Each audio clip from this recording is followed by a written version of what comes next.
There's Linda. Okay, great. Well, we'll go ahead and get started. I'd like to welcome Ray to this session of the Lakota Board of Education. Ms. Logan, would you like to call roll? Mrs. Casper? Here. Mrs. O'Connor? Here. Mr. Parnell? Here. Mrs. Schaefer? Here. Mr. Lovell? Here. Thank you. We'll move on to approving the agenda. Do I have a motion to approve? So I moved. move. Second. Do I have a, thank you. Ms. Logan? I think I heard Julie with the motion, so Mrs. Schaefer? It was Linda. It was actually, well, it doesn't matter. Okay, I'll switch that. Any way you want, Jenny, we'll take it. Okay, so I'll go with Mrs. O'Connor, Correct. Linda says yes. Mr. Parnell, Yes. Mrs. Casper, Yes. Mrs. Schaefer, Yes. Mr. Lovell. Yes. We'll start out with just a few comments by myself before we get going. And this is really as it relates to public comment this evening.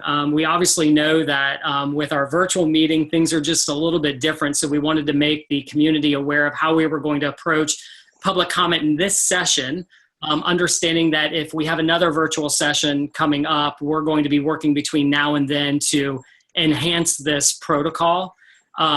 I believe Mr. Zink is going to share the screen and how to navigate to submit comments to the board. I'm not seeing the shared screen, but is he navigating there? Yes. Yeah. Okay, fantastic. So if you go to district info on our district webpage and go to meet the board, you'll notice that there is a button under our picture that says email all board members. This is the place that if you want to send a comment, you can click on that button, send the email to us with your comment, and then all of us board members post-meeting are going to be reading those emails that you send to us. Again, I think it's just important to understand that as we look at our next meeting, we're going to be working to come up with a different solution for public comment, but this was the best that we were able to do in order for this session to work with us adapting to Zoom and making everything work with the public being able to be in this platform. Okay. Mr. Miller, Ms. Logan, do you have anything you want to add to that? Right, they could probably do that pre-meeting also, correct? Absolutely. Obviously not tonight, but in the future, right? So if there was Yeah. something that somebody wanted to comment on, they could do it before the meeting too. Well, and I think that it's a good thing to showcase to let our community know. And it was actually feedback that we got at a previous meeting because we had folks that were emailing board members, but maybe had gotten one of the email addresses wrong, or it was going to selective people, not intentionally. And so we created that button so that if people want to email the board, it's one simple click, and it gives them the ability to then email all of us so that we all can see it and respond as needed. So yes, absolutely, anytime. You can go on that page. That link is always there. Awesome. Okay. Wonderful. That moves us into our work session portion of the evening, and we're going to start out with a superintendent update. Mr. Miller?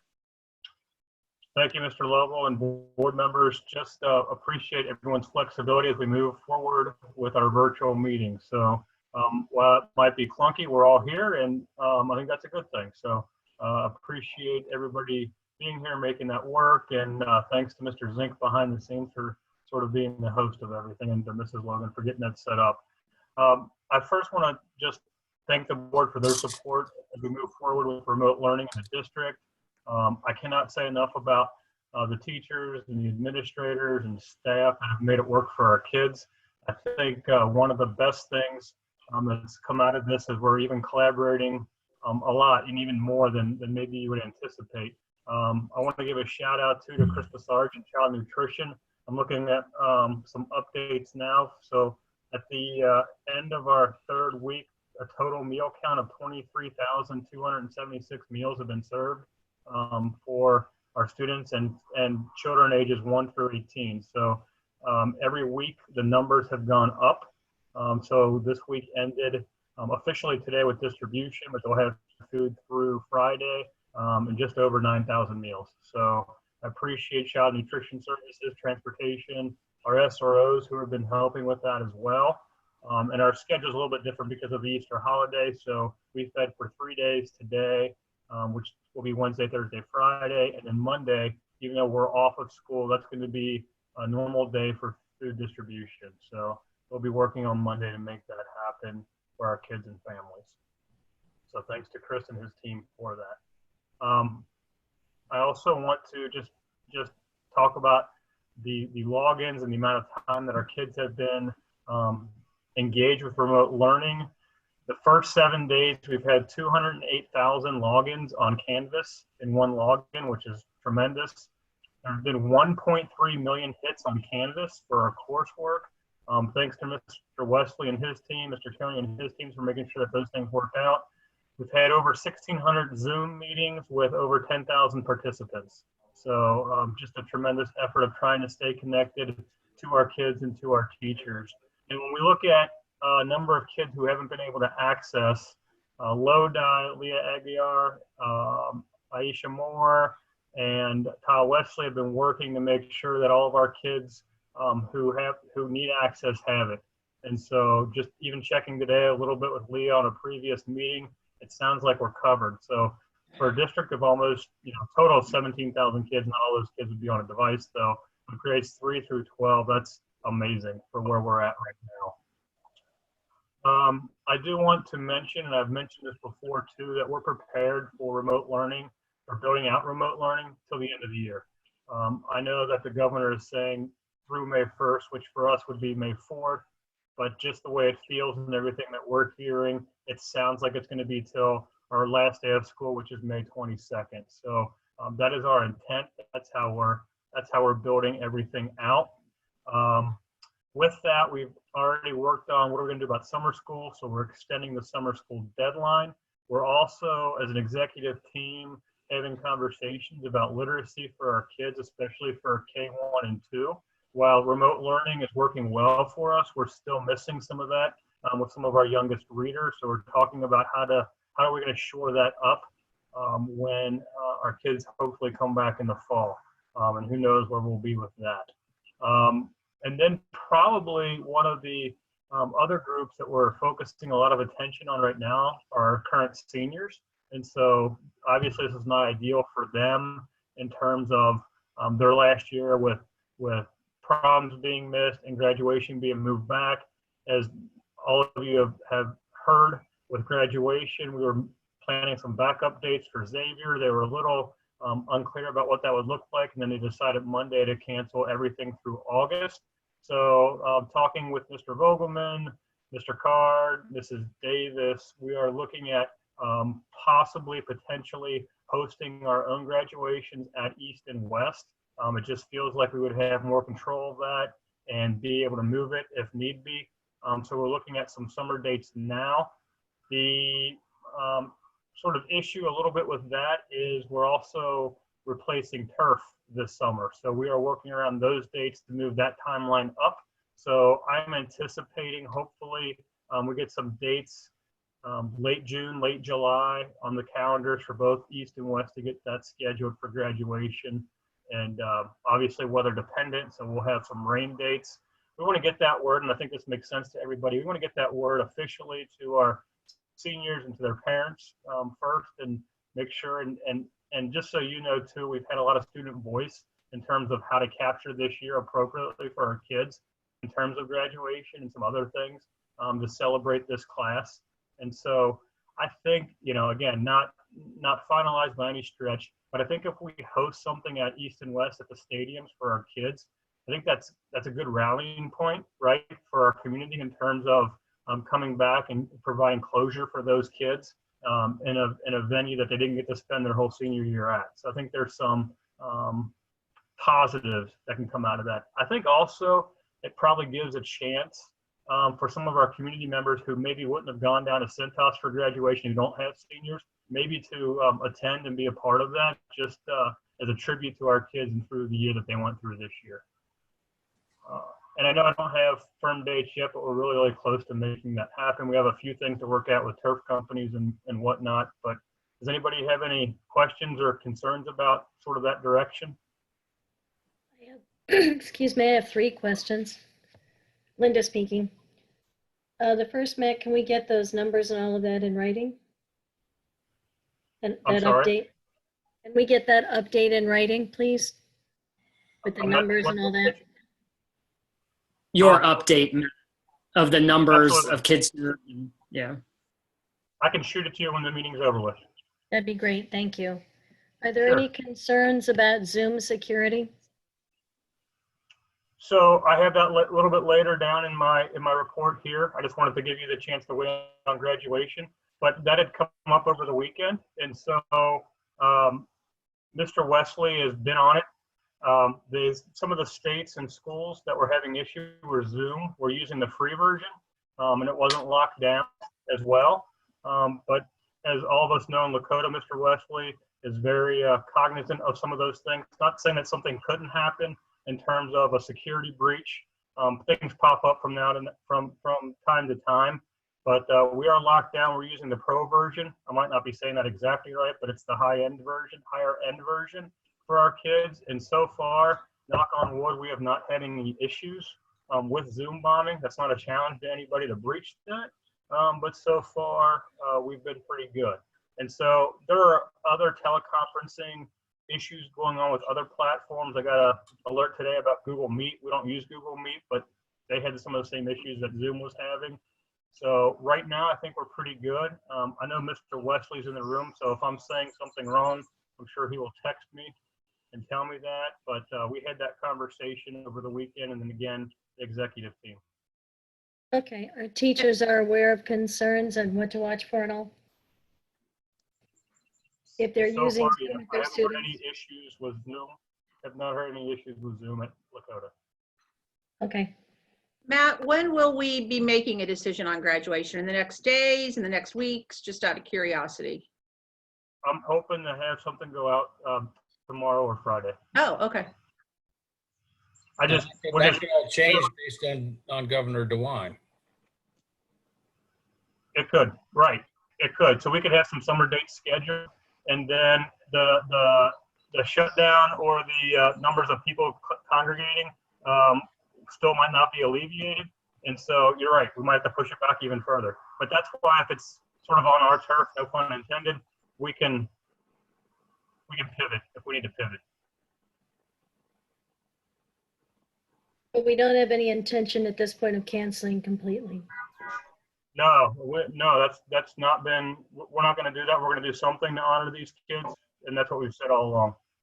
Okay, And I do want to say too, that we did look at other venues, and some closer than others. UC had the same issue with Cintas in terms of the dates, but Mr. Card and Mrs. Davis checked in, and I just think if we have it on our turf, it's going to be, logistically, we're going to have to work through some things. Obviously the turf, people parking, things like that. We can use buses for shuttles and things like that. So we're looking, if we host it on our site too, we would have it in the evening, obviously because of heat issues. So that's another consideration as well. okay, that's it on my questions, thank you. Anybody else go to graduation before I have a few more things too. I just think the more we can communicate, the better it's going to be. I don't know about my fellow board members, but that is the number one thing I am getting is just the uncertainty with the seniors. Absolutely. You know, they've got starting college, they've got all these things coming up, but they want closure. And so I think the more we communicate, even if we aren't sure where we're shooting the arrow, but just being out and open. And I've never been critical of the communication happening from your team, Matt, but I just, for some reason, I don't know if there's just anxiety building around it or what it is. I just feel like their people don't know what's happening and they're trying to figure out closure around that. So whatever you all can do to help with that, I would appreciate it. I think tomorrow I'm doing a video update that'll include the graduation information. We just need to get some information back from the turf company to make sure that that's solid before we put that out there. But again, it's going to make so much things so much better if we control that in terms of where we're hosting, because we're probably going to have to move it, and we're trying to put things in place. But I get it. I mean, I've heard the graduation too, and it's always been the intent to have something, but when Xavier just said on Monday, which was what, 2 days ago, that, we're not going to have anything till August 1st, that kind of puts us back a little bit too. Yeah. Yep. All right. Yeah, I think bringing it in-house will take away one more variable when there's so many variables in the mix. So I think that's a good idea to move it in-house. And from the emotional standpoint for them, like you said, they've been out for so long, why not finish up in the place where they started? Yeah. And again, to Todd's point a little while ago, we might be kicking it to, August, we don't know. So, Right? but we're going to have a couple dates that we're going to hold on the calendar. The other thing I do want to mention, when those dates are finalized in terms of, the summer dates, if the ban, for lack of a better term, is not lifted 10 days prior to the date, we're going to move it to the next date. So we're going to have a couple of dates lined up. So 10 days before, if Governor DeWine does not lift the ban on large groups, then we're going to kick it to the next date. That makes sense. Yep. We wouldn't want him to lift it on a Wednesday when graduation's on a Friday and say, okay, we're going to have graduation. It just won't work that way. Right. So people have to be flexible, even with the dates coming up. And I'm sure it'll be 95 degrees. Well, I agree with Brad. I think it's great to get something out to our families. I think our kids need closure, so thank you for the planning. No problem. I do kind of dovetailed into that too. Military commitment ceremony is not going to happen. Obviously, we are going to do something virtually, so we're going to get some information out about that. We're talking to the recruiters and what does that look like, and also our parade of graduates will be virtual as well. So the PR team and principals are working on that. So more information on those pieces as well. I think that was what I had for the good of the order tonight. I'm glad to take any questions that anybody has. I don't have a question necessarily, other than I think when it kind of ties into closure for the seniors. I know that, Matt, I've just mentioned to you, and I think that for the board to hear or just to consider in general, are there going to be some closure activities for some of our kids? I know I'm just thinking about my daughter and just, like what closure activities might we be able to have with the teachers, with them and their classroom, getting into their classroom one last time. And I know there are so many variables up in the air, whether or not that's a reality, but I just think that the seniors are special, obviously, but I think there are also a lot of kids across the district too, that if we could start to think maybe about what closure could look like, if for some chances somewhere we're able to get back in the buildings, it might be a win. Yep, and I totally agree with you. The problem is timing, right? So if we do go back before the end of the school year, those closure activities are going to look different than if we can't get back to August 1. I'm not saying that that's anything I've heard, but really it comes down to timing. I share your concern. I have a concern too with, all the kids, don't get me wrong, but if you're a student going from one building to the next and transitioning up, you're leaving a building that you might have been at for a couple of years and you're going into another building. I think that's an issue. So we haven't had the conversations yet that talk about what do the transitions or closure for those kids look like. It's really just because they're trying to get everything else up and running. Plus, it's a just a timing thing. And so, there's been conversation too around the state on a superintendent Zoom call I was on today that, hopefully, it looks like the numbers are getting better from Dr. Acton and Governor DeWine's press conference today or yesterday. But, we just don't know. If we aren't going to come back this school year and things happen over the summer, I'm hoping we start school on time next year in a regular setting. And if we don't, what does that look like for everybody? I'm not trying to play doom and gloom, but that's out there too. And one of the reasons, let's be honest, remote learning is working so well at Lakota, especially this year, is relationships that our teachers have built with the kids. And so because of that, that's why they all want to see them on Zoom and everything else. But if you start a school year in a shutdown mode, how do you build relationships like that? So, those are things that we're talking about now and kind of building out. And then, what happens if there's a rebound effect? We can come back in August and something happens and this whole thing flares up again. So just a lot of things to consider. And I know I kind of got off topic now and I'm rambling and I realize that, but just a lot of things, and timing is just what we're dealing with right now. Okay. All right. Any other questions for Matt? Comments, concerns? Ms. Logan? Well, I wanted to give you an update on the financial aspect of all this. So what I can tell you is what I'm sure all of you saw was that the governor announced that he was talking to all of his cabinet members about making a 20% reduction in their budgets over the biennium. The biennium is this fiscal year and next. The superintendent of instruction, Paulo Di Maria, is not part of that cabinet, so he's not bringing forth any kind of budget reductions. But we do know that education is part of the state budget. So we don't have any word on whether next year we could see cuts. No word on that right now. But we do know that the state revenue is definitely being impacted. We're sensitive to that. Our members of our community are out of work. We can't go to stores. Our businesses are being impacted. Sales revenue is down. So your sales tax, your income tax, those revenue pieces that the state looks towards are definitely being impacted. They do have the rainy day fund, which is $2.7 billion. You might recall that during Strickland's time, during the recession, that in 2010, that was reduced to 89 cents. So thankfully, we have that set aside at the state level, that $2.7 billion right now doesn't sound like a whole lot of money. We also know that usually the impact to us in the schools is usually a delay because, it impacts our community first and those businesses and our individuals, and then that impact, that direct hit to us is usually delayed. So we're taking a look. We've already started looking at how can we start tightening our belt, if you will, and looking at a multi-year approach to how will this impact Lakota.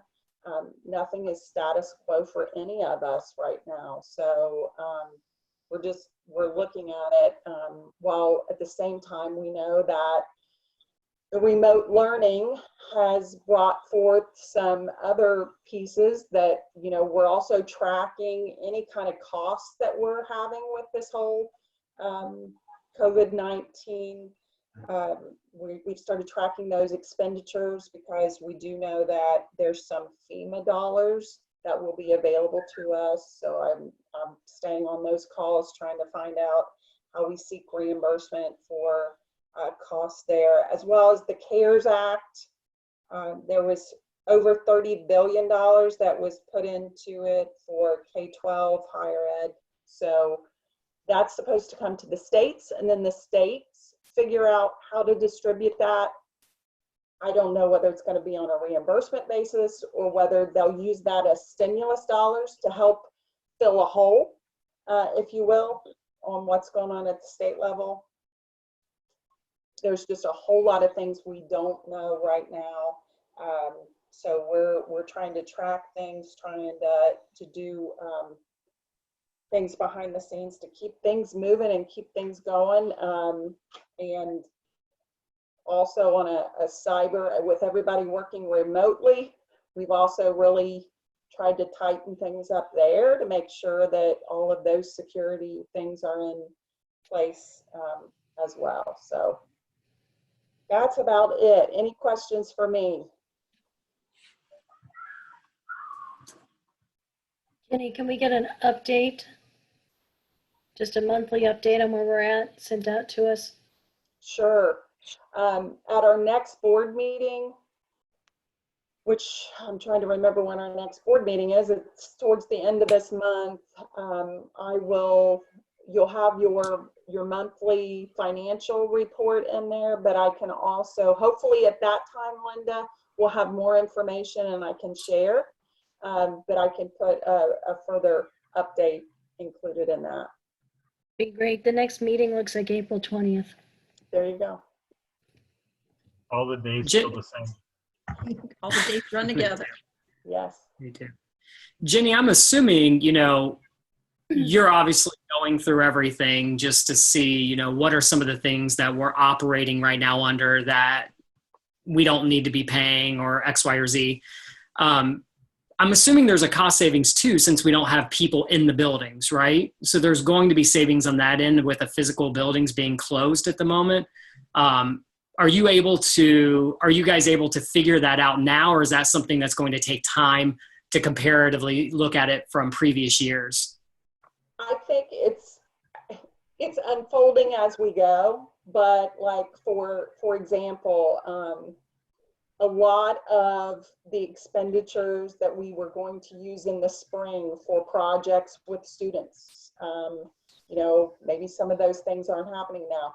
Copy paper. We looked at our spring order on copy paper. Guess what? We don't need to place that either. So there are definitely some things in just working remotely that is definitely having an impact. Subs, our teacher subs, that cost is going down. But then we're also taking a look at, being sensitive to our community. We collected fees for spring sports. When we hear some word on OHSAA as far as spring athletics, we need to give that money back to our parents that they paid for those student fees for spring sports. So there's some of that piece of it as well to make sure that we're refunding money back to folks who have paid for things that they're not going to get to be included in now. So. Do we have any inclination of when we should get a final ruling on that for spring sports, or? So I just received an update on OHSSA and what they just put out. I can forward it to everybody after this meeting. They're still going off the May 4th. So I think it's just a wait and see. They're still off that May 4th, and they've inquired about some high school facilities in the Columbus area to host spring tournaments without a season. Doesn't mean it's going to happen, but I know that they've put inquiries out there who has what available. But I think if the governor shuts everything down in terms of no one's coming back to school this year, all that's going to go away. And that's unfortunate for those kids too. I mean, there's ripple effects to this everywhere, obviously.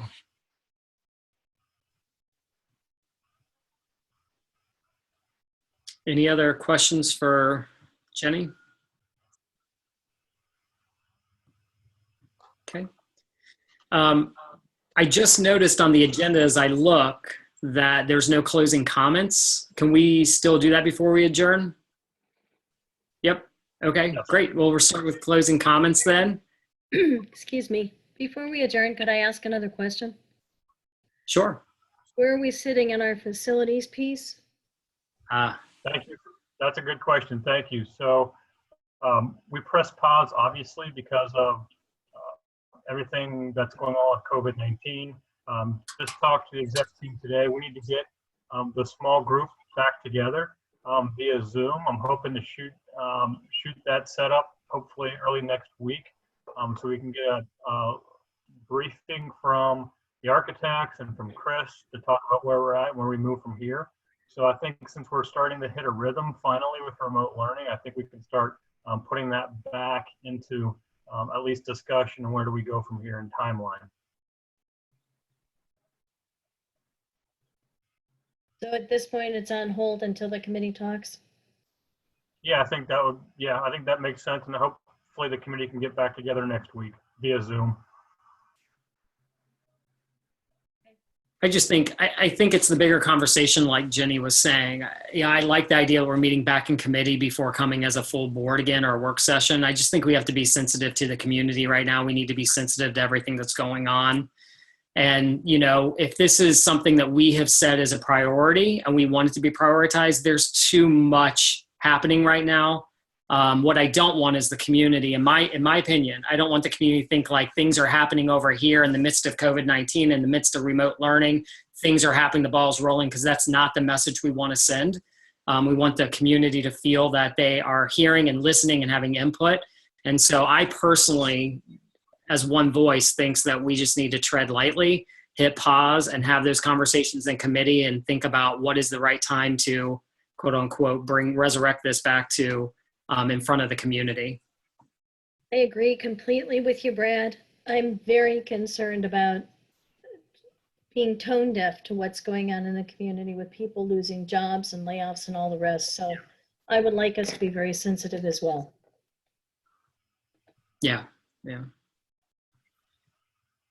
Okay, well, if there's no other questions, we will move to closing comments. I'll go around my grid on my screen. Todd, do you have anything you'd like to add? No, I just, I really hope that this whole thing is over sooner than later. I just have, like Matt mentioned, a sense of doom and gloom. I heard Mike DeWine say he hopes to have kids back in school by September. That's disconcerting to me. So, you know, we got to keep doing what we're doing, stay at home and be safe. That's all I have. Okay. Kelly? Nothing really, just another thank you to Matt and his team and the staff for all they've done to get remote learning. I know it's not seamless, but it appears to the public to be seamless. I think I said on DPC today that I have many friends who are teachers in other districts who are parents in our district, and some who are not, who are amazed in the difference on how prepared we were versus how prepared the districts that they teach in. They said heads and shoulders were above anything that they've heard. So I know that did not come lightly or easily. So again, I just want to thank the team for everything that they did. That's it. Okay, thank you. Julie? I miss all your little faces. Just building on what Kelly said again, thank you to everybody and the time and investment they've made in making this a success. It doesn't just happen. We know it's because of the teamwork that's happening. Again, heard great things both individually and collectively about what the work that everyone's doing, from, you know, the parades that have been able to happen that I understand have now been put on hold, but those meant a lot for the ones that were able to happen. And teachers reaching out individually, writing letters, trying to make those students feel special, whether it's the little ones all the way to the seniors, and recognizing how hard this is on those students, and trying to find some sort of closure and normal. And so just really appreciate the overall team and how everyone's really come together for the betterment of the students. So thank you for everyone's hard work and chipping in. Thank you. Linda?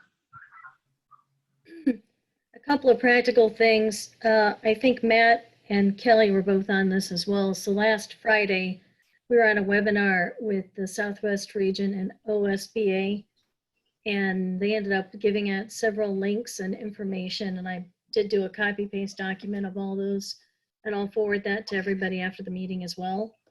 Lots of good information on what's happening specifically with K-12, so you're welcome to go take a look at those. I will also forward that email and the update from OHSSA for everyone. And on a personal note, you know, in my 13th year on the board now, and this is one of the strangest times I've ever been in, completely unprecedented and unimaginable, and appreciate all the great planning, the flexibility that our organization has shown. I know everyone's worrying about families at home as well as doing the work that they're trying to do, so thank you for that. And stay safe and healthy. Thank you. Jenny? Just a note, I forgot to mention, we are still enrolling students. So if there's anybody out there who has a kindergartner next year, we thankfully went to online enrollment a couple years ago, and now we're doing all of that remotely. So hopefully people realize that and will continue to do that. And I'll work on, May is right around the corner too with the 5-year forecast update. So Brad, I know when you said, well, with not being in session, I'm sure there are things that, you're not paying for. And so I'll work on developing a good list of that. Our buses aren't moving right now either, so we're saving on fuel. Our utilities, I know that Chris Passarge and Craig Hatfield have reached out and are working on getting some reductions on our utilities too, because we're not using billing. So I'll work on a better list for that. That'll keep ongoing. And like everybody said, stay safe. I've got a lot of family time going on, which is a great thing, but boy, it's nice to get outside and get a little space for yourself sometimes too. So Yeah. good to see you all. Matt? Just real quick, I did just share my notes from this meeting with the board, so I shared those via Google for all of you, so you have that now. And Thanks, I have a Matt. tendency to ramble. No problem. I have a tendency to ramble, so some things might not be on there. So if you need anything else, let me know. And just a shout out to the teachers and administrators and staff for making this work for our kids. And we know that it's not easy. As someone mentioned just a minute ago, you have your own kids at home, plus you're trying to teach the children of the district and things like that. So that's not easy. And, one of the things that happened very early on in this process, when you talk about taking care of kids and you talk about feeding kids and then some of the academics, and you're still trying to do the social emotional pieces, there are, what we call the helpers in the community. And so I just have to give a shout out to Warren Davidson's office, because they called early on in the process and checked in and said, what do you need? What can we help with? And then Liberty Township Fire and Westchester Fire and the Sheriff's Department and the Westchester Police Department. So there's a lot of things that are happening for our community behind the scenes that Chris and his team have done in terms of donations. And when we put the word out too, our community really steps up too. And I think that says a lot about both townships. So I just appreciate the joint sort of efforts from police, fire, and from somebody like Warren Davidson in his office too. Thank you. Just to echo everything that everybody's already said, we've got a phenomenal team. Proud to be a part of this team, and thank you to Matt and Jenny and to everybody downline that's been making this a reality. I just want to give a shout out to the parents out there. Being in a house right now with 2 working people educating our 6-year-old and a 1-year-old, I can tell you that this is the hardest thing we've ever done.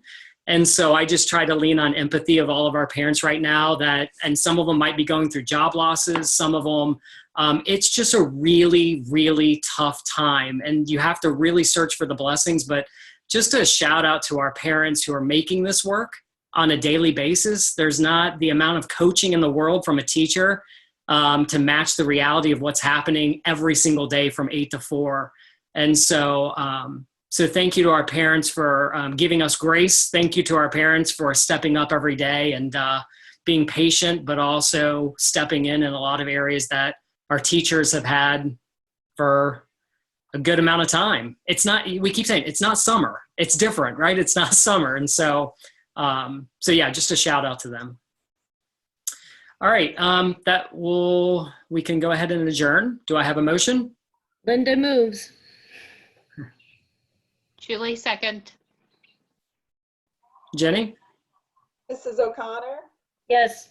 Mrs. Schaefer, Yes. Mrs. Casper, Yes. Mr. Parnell, Yes. Mr. Lovell. Yes. Thank you all for being on the call. Great Thank job, you. everyone. See you all Good, everyone. soon. Stay Thanks. safe. Bye. Bye. Bye. Bye.